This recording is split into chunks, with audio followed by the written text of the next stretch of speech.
अहम खबर है, FIA ने साबिक स्पीकर कौमी असम्बली असद कैसर को पेशावर हेडक्वार्टर्स तलब कर लिया।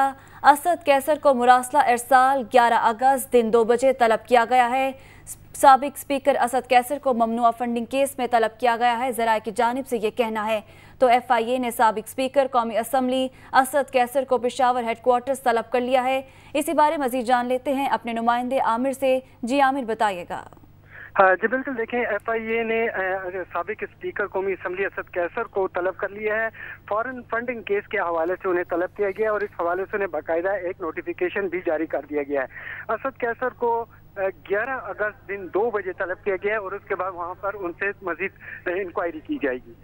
जी बहुत शुक्रिया आमिर सईद, हमें अपडेट कर रहे थे। एक बार फिर आपको बताएं कि FIA ने साबिक स्पीकर कौमी असम्बली असद कैसर को पेशावर हेडक्वार्टर्स तलब कर लिया है, जबकि असद कैसर को मुरासला इरसाल कर दिया गया। 11 अगस्त दिन 2 बजे तलब किया गया।